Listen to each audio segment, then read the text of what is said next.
జీవితాన్ని సుఖంగా, అందంగా, ఆనందంగా తీర్చిదిద్దుకోవడానికి రోజూ ప్రయత్నిస్తూ ఉంటాడు. అందుకై ప్రతినిత్యం పాటుపడుతూ ఉంటాడు. అనేక కృత్యములను ఆచరిస్తూ ఉంటాడు.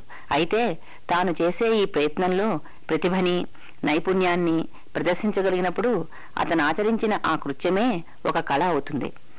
కళలు 64. వీటిలో కొన్ని మనకి శరీర సౌఖ్యాన్ని అందిస్తే మరికొన్ని హృదయానందానికి తోడ్పడతాయి. అంచేత వీటిని ప్రయోజనకరములు, ఆనందకరములు అని రెండుగా విభజిస్తే మొదటి తెగకు చెందిన వాటిని సాధారణ కళలు అని, రెండవ తెగకు చెందిన వాటిని లలిత కళలు అని చెప్పుకోవచ్చు. చిత్రలేఖనము, శిల్పము, సంగీతము, కవిత్వము, నృత్యము ఈ 5 లలిత కళలు అంటాం. ఇక సాధారణ కళలలో వడ్రంగము, నేత పని, కుమ్మరి పని మొదలైనవన్నీ చేరతాయి. తమ ప్రతిభా నైపుణ్యాలతో మనకి ఆనందానుభూతిని ఇస్తూ, శారీరక సౌఖ్యాన్ని కలుగజేస్తూ, సౌందర్య దర్శనము కావించగల శక్తి సంపన్నులైన కళాకారులందరూ కూడా గణిత శాస్త్రవేత్తలే. అయితే ఏ కళాకారుడు తానొక గణిత శాస్త్రవేత్తనని అనుకోడు. అలాగే ఎవరూ కూడా కళాకారుణ్ణి గణిత శాస్త్రవేత్తగా గుర్తించరు, పరిగణించరు.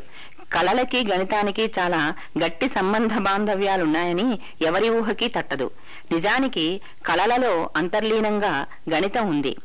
కళలకి గణితంతో చాలా సన్నిహిత సంబంధం ఉన్నదన్న విషయాన్ని మొట్టమొదటిసారిగా గ్రీకు ఫిలాసఫర్లు గుర్తించారు.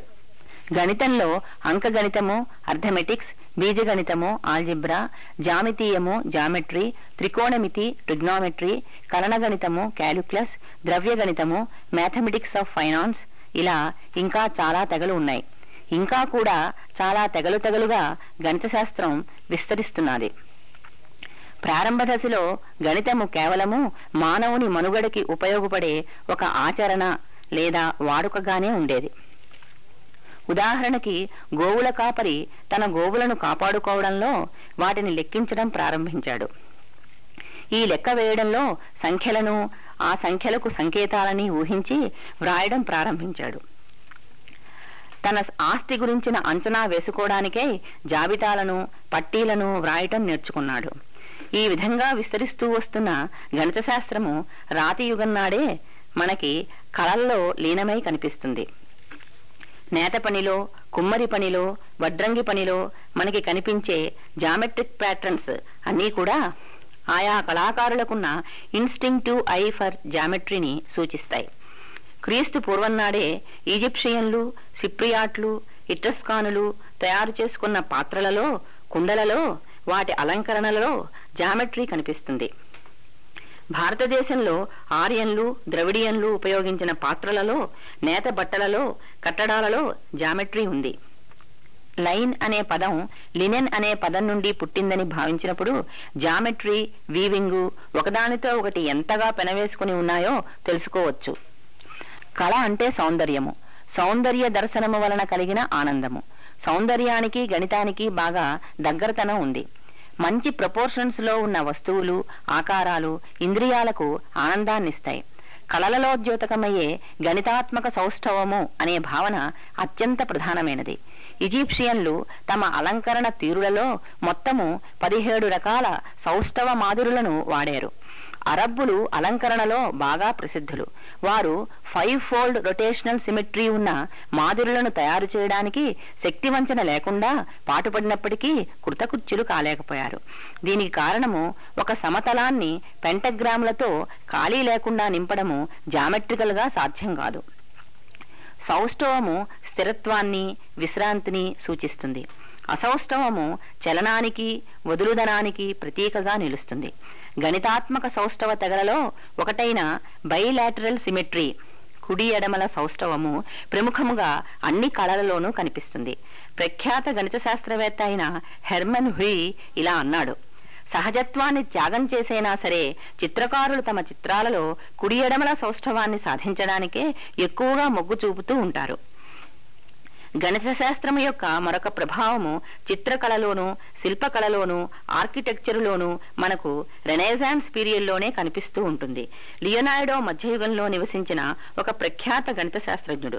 ఇతను గణితాత్మక వరుసలకి సమ్మోహనపరిచే ఒకానొక దీర్ఘచతురస్రానికి గల సంబంధాన్ని ప్రతిపాదించాడు. దీన్ని గ్రీకులు గోల్డెన్ సెక్షన్ అని పిలుస్తారు.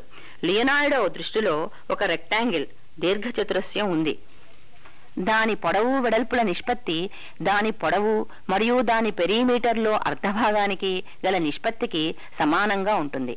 అంటే ఈ రెక్టాంగిల్ పొడవు 1.618 కొలత కలిగి ఉంటే దాని వెడల్పు 1 కొలత కలిగి ఉంటుంది. ఈ విధంగా 1.618:1 నిష్పత్తిలో రెక్టాంగిల్ ఉన్నట్లయితే అది అత్యంత సుందరంగా, సౌందర్య భావ వ్యక్తీకరణకు మంచి ఉపకరణంగా పనికి వస్తుంది. గ్రీకు కట్టడాలలో మనకు ఈ గోల్డెన్ సెక్షన్ కనిపిస్తుంది. చిత్రకారులు, శిల్పకారులు ఈ గోల్డెన్ సెక్షన్ ని వారికి తెలియకుండానే ఇన్స్టింక్టివ్ గా ఉపయోగించుకొని అనాది నుండి కళారూపాలను తయారు చేస్తూనే ఉన్నారు. ప్రకృతిలో కూడా ఈ గోల్డెన్ సెక్షన్ సూత్రము కనిపిస్తుంది. మానవ శరీర నిర్మాణములో, జీవరాశుల శరీరాకృతులలో గోల్డెన్ సెక్షన్ ఉంది. భారతీయ శిల్పకళలో మనం చూసే స్త్రీ పురుషుల శరీరాకృతులు, జంతుజాలాల ఆకృతులు, దేవాలయాలు, కట్టడాలు అన్నీ కూడా గణితాత్మక సౌష్ఠవ సూత్రాలకు కట్టుబడే ఉన్నాయి. ఆల్బ్రెక్ట్ డ్యూయర్ అనే ఆర్టిస్టు ఆర్ట్ ఆఫ్ పర్స్పెక్టివ్ అనే సరికొత్త చిత్రకళా రీతిని ప్రవేశపెట్టాడు. పొడవు వెడల్పు మాత్రమే కలిగిన కాగితముపై లేదా ఫలకముపై దూర సామీప్యాలను, ఎత్తు పల్లాలను వాస్తవముగా మనం చూడగలిగేటట్టు చిత్రీకరించడాన్ని పర్స్పెక్టివ్ అంటాం. మన కంటికి దగ్గరగా ఉన్న వస్తువులు పెద్దవిగా కనిపిస్తాయి, దూరంగా ఉన్న వస్తువులు చిన్నవిగా కనిపిస్తాయి అనే సర్వసామాన్య విషయాన్ని ఆధారంగా చేసుకుని ఈ చిత్రకళా రీతిని చిత్రకారుడు చేపట్టాడు. పర్స్పెక్టివ్ చిత్రకళను ఆరంభించడంతోటే ఈ చిత్రకారుడు ప్రొజెక్టివ్ జియోమెట్రీ అనే సరికొత్త గణిత శాస్త్ర శాఖను కూడా కనుగొన్నాడని మనం చెప్పవచ్చు. ఎందుకంటారా, పర్స్పెక్టివ్ ఆర్ట్ మొదలైన తరువాతనే దాన్ని ఆధారంగా చేసుకుని దాని ప్రభావంతోనే ప్రొజెక్టివ్ జియోమెట్రీ సూత్రాలన్నీ సూత్రీకరించబడ్డాయి. దీన్ని బట్టి ప్రొజెక్టివ్ జియోమెట్రీ పర్స్పెక్టివ్ ఆర్ట్కి పుట్టిన బిడ్డ అని మనం అనడం సమంజసమే కదా. యూరోపియన్ మ్యూజిక్ లోను, భారతీయ సంగీతంలోనూ అంతర్భాగంగా గణితం ఉంది. మామూలు శ్రోత సంగీతము వినడం వలన సంగీతములోని ఉత్తేజితాన్ని మాత్రమే అనుభవించి శ్రవణానందమునే పొందగలడు కాని అందులో గల గణితాత్మక సూత్రాలను, అందాలను దర్శించలేడు. సంగీత జ్ఞానము కలిగి గణితములో కూడా ప్రతిభ ఉన్న శ్రోత మరింత ఉత్తేజిత పూర్వక ఉల్లాసమును పొందగలడు, సౌందర్యాన్ని దర్శించగలడు. పైథాగోరియన్స్ తీగలతో వాయించే మ్యూజికల్ ఇన్స్ట్రుమెంట్స్ లో law of pitch and tension మాత్రమే కాక mathematical science of musical harmony అనే సరికొత్త భావనను ప్రవేశపెట్టారు. సంగీతంలో సౌష్ఠవం ఉన్నది. కాలంలో వ్యాపించి ఉన్న ఒక సంగీత రాగంలోని స్వరాల వరుసను రేఖగా వ్రాసుకుంటే దాని బింబాన్ని అద్దంలో చూస్తే ఆ బింబము సరిగ్గా అదే రాగాన్ని వెనుకకు మళ్లిస్తే వస్తుంది. దీనినే కుడి ఎడమల సౌష్ఠవము అంటాము. సంగీతంలో అప్ అండ్ డౌన్ సిమెట్రీ, మీదు క్రిందుల సౌష్ఠవము కూడా ఉంటుంది. ఈ సౌష్ఠవములో మంద్రస్థాయి స్వరాలు తారాస్థాయివి, తారాస్థాయి స్వరాలు మందస్థాయివి అవుతాయి. జాగ్రత్తగా పరిశీలించి చూస్తే మన కర్ణాటక సంగీతంలోని రాగాలాపనలోను, స్వర కల్పనలోను గణిత శాస్త్ర సౌష్ఠవ రూపాలు కనిపిస్తాయి. ఇక లయా తాళము ఒక లెక్క ప్రకారమే నడుస్తాయి కదా. కవిత్వం విషయానికి వద్దాం.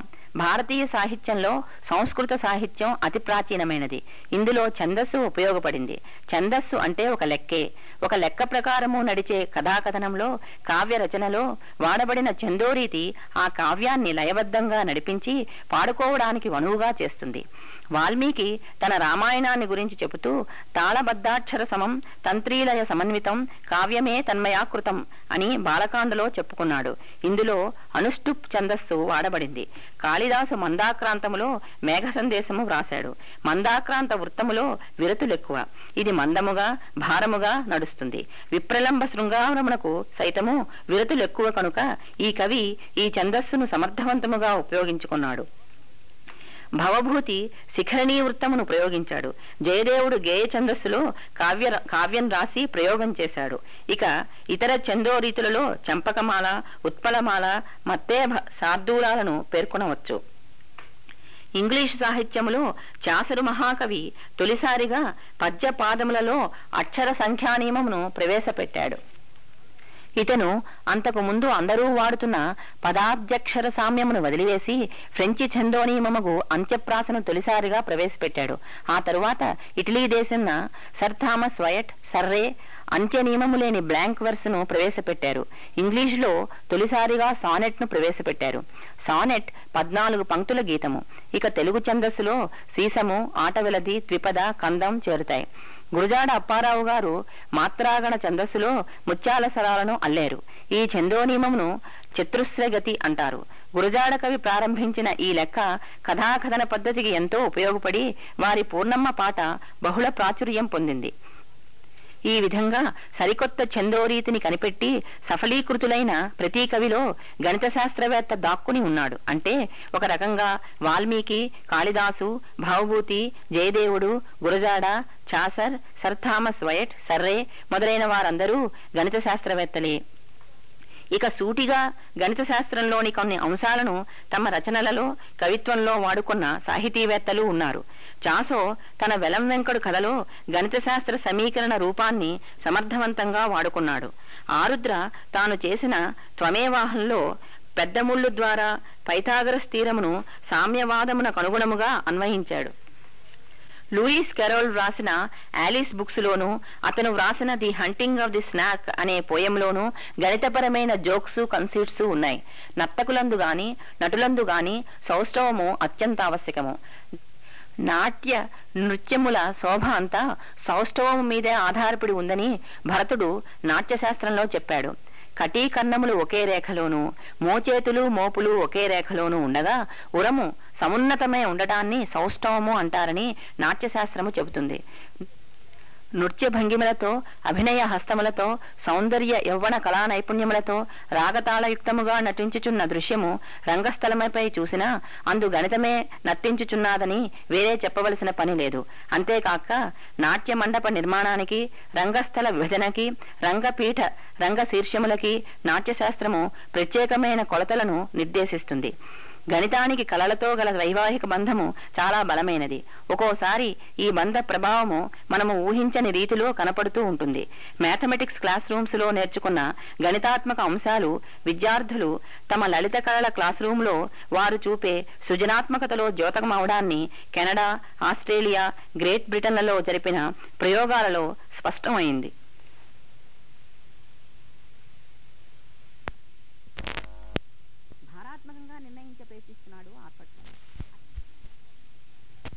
ఇంచుమించుగా 177 సంవత్సరాల క్రిందటి మాట.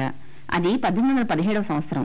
స్వీడన్లో ఆర్ఫర్సన్ బెర్జీలియస్ రసాయన ప్రయోగశాలలో ప్యాటలైట్ ఖనిజాన్ని విశ్లేషణ చేయడంలో పూర్తిగా నిమగ్నమై ఉన్నాడు. ఈ ఖనిజము స్టాక్ హోమ్లోని ఊటోమైన్లో దొరికింది. ఖనిజంలోని వివిధ రసాయనాలను భారాత్మకంగా నిర్ణయించే ప్రయత్నిస్తున్నాడు ఆర్ఫర్సన్. అతని విశ్లేషణ ఫలితాలలో ప్రతిసారి మినరల్లోని సంఘటనల మొత్తము 96% సరిపడుతోంది. మిగిలిన 4% ఏమై ఉంటుందో అతనికి అంతుపట్టలేదు. తన ప్రయోగాలలోనే దోషం ఉందేమోనన్న అనుమానంతో ప్రయోగాలను పలుమార్లు పలు పద్ధతులలో చేసి చూస్తూనే ఉన్నాడు. అయినప్పటికీ 4% తేడా మొత్తంలో ప్రతిసారి వస్తూనే ఉంది. దీన్ని బట్టి ఆ 4% ఖనిజంలో మరేదో రసాయనం ఉండి తీరాలి. ఏమిటది, అది ఏమై ఉండవచ్చును అనే ప్రశ్నలు తలెత్తాయి. ఈ ప్రశ్నలకు సమాధానాలు తెలుసుకోవడంలో ఆర్ఫర్సన్ సఫలుడయ్యాడు. ప్యాటలైట్ ఖనిజంలో అంతదాకా శాస్త్రజ్ఞులెవరూ ఎరగనిది, సరికొత్తది అయిన లోహము ఉన్నాదని నిరూపించాడు. త్వరలోనే ఈ లోహము ఆల్కలీ లోహాలైన సోడియం, పొటాషియంలతో బాగా దగ్గర బంధువని తెలిసింది. ఈ విధంగా ఆల్కలీ లోహ కుటుంబానికి చెందిన కుటుంబంలో ప్రథమురాలైన లోహాన్ని, దాని ఉనికిని వైజ్ఞానిక ప్రపంచానికి తొలిసారిగా పరిచయం చేశాడు స్వీడన్ శాస్త్రవేత్త ఆర్ఫర్సన్. సోడియం, పొటాషియం లోహాలని మొదటిసారిగా ఆర్గానిక్ పదార్థాలలో కనుగొన్నారు గాని ఈ లోహాన్ని మినరల్లో ప్రప్రథమంగా కనుగొనడం జరిగింది గనక దీనికి బెర్జీలియస్ లిథినియం అని నామకరణం చేశాడు. గ్రీకులో లిథాస్ అంటే రాయి అని అర్థం. 1818లో sir Humphry Davy lithium oxide విద్యుత్ విశ్లేషణలో లిథియం లోహాన్ని అతి స్వల్ప పరిమాణంలో వేరుపరిచాడు. 1855లో జర్మన్ రసాయన శాస్త్రవేత్త అయిన బున్సెను, బ్రిటిష్ భౌతిక శాస్త్రవేత్త అయిన మ్యాథ్సన్లు లిథియం క్లోరైడ్ లవణాన్ని విద్యుత్ విశ్లేషణ గావించి లిథియం లోహాన్ని కొన్ని గ్రాముల పరిమాణంలో వేరుపరచగలిగారు. ఇది వెండి వంటి తెల్లని రంగులో మెత్తని లోహంగా బయటపడింది. లోహాలన్నిటిలోనూ తేలికైన లోహము లిథియం. అంతేకాదు ప్రమాణ పరిస్థితుల్లో ఘనస్థితిలోనున్న రసాయన మూలకాలన్నిటికన్నా కూడా తేలికైనది. ఇది చాలా చురుకైనది. రసాయనికంగా ఇది చేసే అల్లరి అంతా కాదు. గది ఉష్ణోగ్రత దగ్గరే ఇది గాలిలోని నైట్రోజన్ తోనూ ఆక్సిజన్ తోనూ చాలా ఉధృతంగా చర్య పొందుతుంది. ఒక చిన్న లిథియం ముక్కను గాజు సీసాలో వేసి గాజు బిరడాతో మూసి ఉంచండి. సీసాలోనున్న గాలినంతటినీ అది తీసివేసుకుని సీసాలో శూన్య ప్రదేశాన్ని ఏర్పరుస్తుంది. దాంతో వాతావరణ పీడనము సీసా మూతని సీసాలోకి దిగగొట్టి బిగించి వేస్తుంది. ఇక ఆ సీసా మూత తీయడం బ్రహ్మసఖ్యం కాదు. లిథియం లోహాన్ని లోహంగా దాచి ఉంచడం ఒక సమస్య అయి కూర్చుంది. లిథియంకి చెల్లిలే అయిన సోడియం కూడా చురుకైనదే. దీని కిరసనాయిల్లో ముంచి ఉంచుతారు. కానీ లిథియం ఈ విధంగా కిరసనాయిల్లో దాచలేము. లిథియం తేలికైనది కనుక కిరసనాయిల్లో వేసిన వెనువెంటనే దడాలున పైకి తేలి గాలితో సంయోగిస్తూ భగ్గుమంటుంది. లిథియం ముక్కుకు తాడు వేసి దాని అల్లరిని అరికట్టడానికి దాని చుట్టూరా పారఫిన్ గాని వేసలైన్ గాని బాగా దట్టంగా కప్పి ఉంచుతారు. అంటే పారఫిన్ మధ్య లిథియం లోహపు కడ్డీలను పొదిగి ఉంచాలి. లేదా లిథియం కడ్డీలను నాఫ్తాలో కూడా పొదిగి దాచుకోవచ్చును. ద్రవస్థితిలో లిథియంను దాచేటప్పుడు దానిపైన వాతావరణంలో ఆర్గాన్ లేదా హీలియం వాయువులే ఉండాలి. నైట్రోజన్ పనికిరాదు. ద్రవ లిథియం గాజుతోనూ సిరామిక్ తోనూ కూడా చర్య పొందుతుంది. అంచేత లోహ సామగ్రితో తయారు చేసిన పాత్రలలోనే ద్రవ లిథియంను ఉంచాలి. లిథియం హైడ్రోజన్తో త్వరితగతిని చర్య పొందుతుంది. చాలా స్వల్ప పరిమాణంలో ఉన్న లోహము అత్యధిక పరిమాణాలలోనున్న హైడ్రోజన్తో సంయోగిస్తుంది. ఈ సంయోగం వలన జనించిన లిథియం హైడ్రైడ్ చాలా తేలికగా ఉండి దివ్యమైన హైడ్రోజన్ ఉత్పత్తి పదార్థంగా పనిచేస్తుంది. ప్రమాణ పరిస్థితుల్లో 1 LB బరువు గల ఈ పదార్థము 45 ఘనపుటడుగుల హైడ్రోజన్ వాయువును వెలువరిస్తుంది.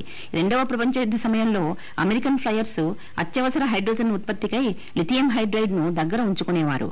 లిథియం ఇతర సమ్మేళనాలైన లిథియం క్లోరైడ్, లిథియం బ్రోమైడ్లకి ఆర్ద్రాకర్షక శక్తి మెండుగా ఉంది.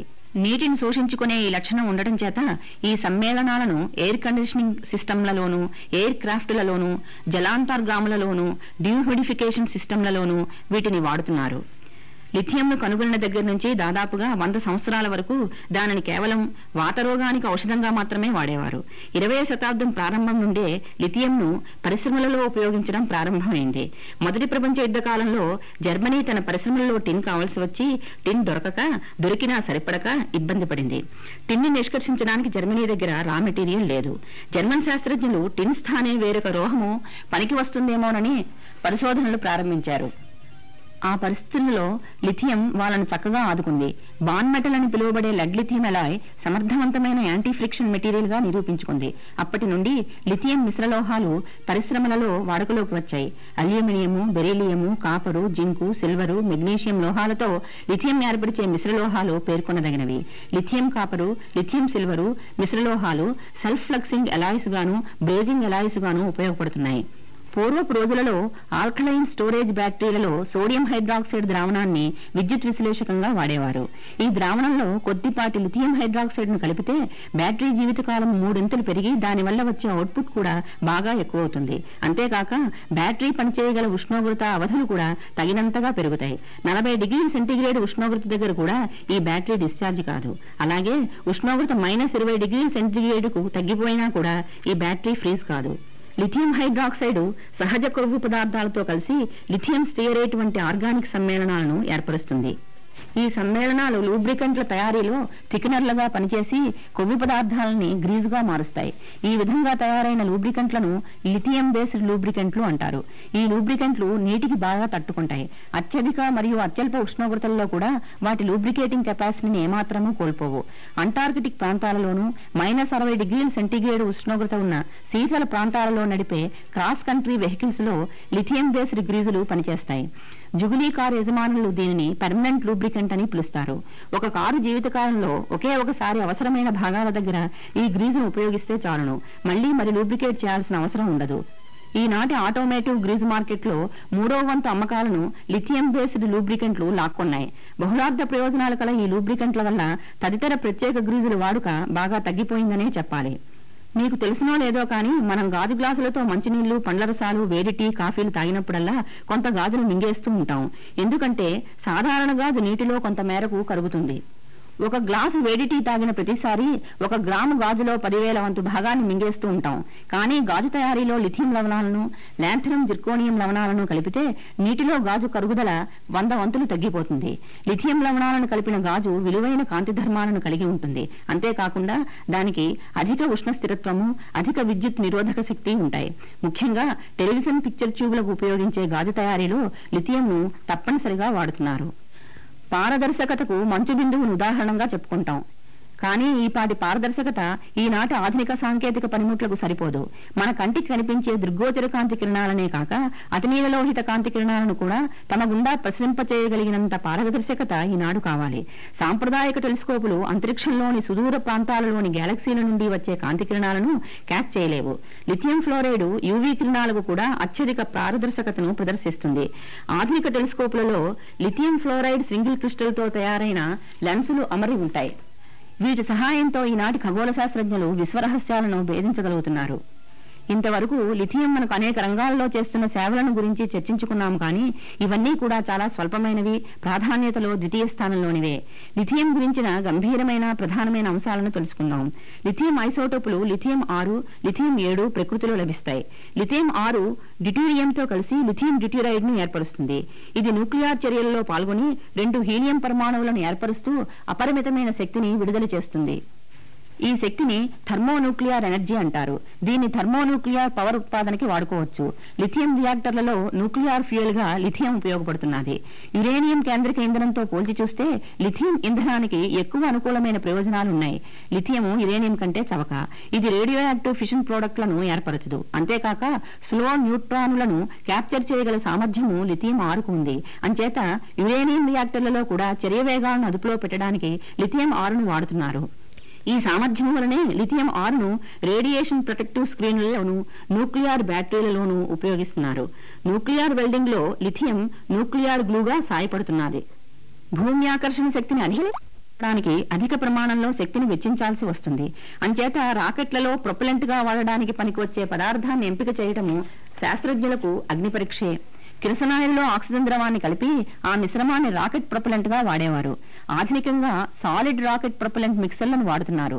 ఇందులో లిథియం పెర్క్లోరేట్ ఆక్సిడైజర్ గా పనిచేస్తుంది.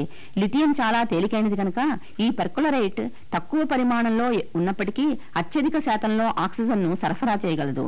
రాకెట్ ఇంజన్లు పనిచేసేటప్పుడు రాకెట్ ఇంధనంగా లిథియం బ్రహ్మాండమైన అధిక ఉష్ణోగ్రతలను పెంపొందిస్తుంది. ఇంతటి అధిక ఉష్ణోగ్రతలను కంబస్షన్ ఛాంబర్లు, నాజిళ్లు తట్టుకోలేవు.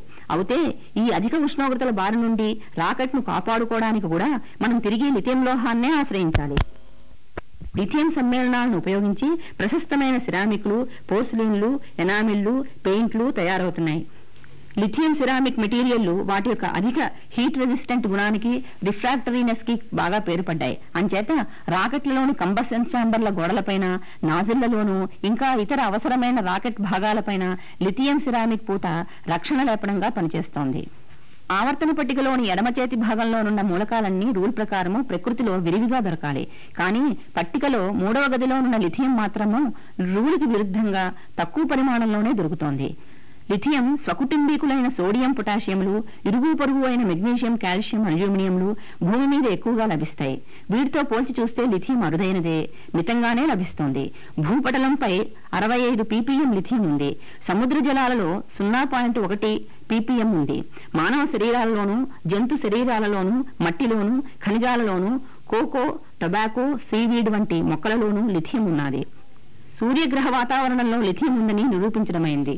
ప్రకృతిలో ఈ విధంగా లిథియం సర్వత్రా వ్యాపించి ఉన్నప్పటికీ ఖనిజాలలో మాత్రము దీని గాఢత చాలా స్వల్పం. ఇది సంక్లిష్ట సిలికేట్ ఖనిజాలలో లభిస్తోంది. సాధారణంగా ఖనిజంలో లిథియం గాఢతని లిథియం ఆక్సైడ్ శాతపరంగా వ్యక్తపరుస్తారు. ఖనిజంలో 1% వరకు లిథియం ఆక్సైడ్ ఉంటే దాని నుండి లిథియం లోహ సంగ్రహణ వ్యాపారపరంగా సాధ్యమవుతుంది. ప్రధానమైన లిథియం ఖనిజాలలో స్పాడ్యుమిన్ పేర్కొనదగినది. లిథియం కథని ముగించే ముందు అమెరికా భౌతిక శాస్త్రవేత్త అయిన రాబర్ట్ వుడ్ విద్యార్థి దశలో జరిగిన ఒక వినోదభరిత సంఘటనని తెలుసుకుందాం. 1891లో ప్రొఫెసర్ ర్యామ్సన్ దగ్గర రసాయన శాస్త్రాన్ని అభ్యసించడానికి రాబర్ట్ వుడ్ బాల్టిమోర్ వెళ్లాడు. విశ్వవిద్యాలయానికి దగ్గరలోనేనున్న ఒక పూటకూలమ్మ ఇంట్లో భోజనం ఏర్పాటు చేసుకున్నాడు. ఆ విద్యాలయపు విద్యార్థులు మరికొందరు కూడా ఆమె దగ్గరే భోజనం చేసేవారు. ఆవిడ రాత్రిపూట విద్యార్థులు డిన్నర్ ప్లేట్లలో వదిలివేసిన వంటకాలను అతి జాగ్రత్తగా పోగు చేసి మన్నాడు బ్రేక్ఫాస్ట్ లో దానినే వేడి చేసి వడ్డించేది. ఆ సంగతి విద్యార్థులకు తెలిసింది. పూటకూలమ్మ బండారం ఎలాగైనా బయటపెట్టాలి, పాచికూడు ఎంగిలికూడు తినాల్సి వస్తున్న దుర్గతి నుండి బయటపడాలి అంటూ ఆ సమస్యను రాబర్ట్ వుడ్ గారే పరిష్కరించాలి అన్నారు. రాబర్ట్ ఇటువంటి విషయాల్లో చాలా సమర్థుడు. తన ప్రత్యేకతను నిలుపుకోగలవాడు. తన శాస్త్రీయ దృక్పథాన్ని వదలనివాడు. దానికి ఓ పథకం వేశాడు. ఒకరోజు విద్యార్థులందరి డిన్నర్ ప్లేట్లలోనూ ఆమె వడ్డించిన వంటకం పైన రసాయనిక ప్రయోగశాల నుండి తెచ్చిన లిథియం క్లోరైడ్ ను చల్లాడు. ఇది చూడ్డానికి సోడియం క్లోరైడ్ అంటే మనం వంటల్లో వాడుకునే ఉప్పులాగే ఉంటుంది. తిన్నా కూడా ఏమీ ప్రమాదం ఉండదు. ఆ రాత్రి అందరూ కావాలనే ప్లేట్లలో వంటకాన్ని వదిలివేశారు.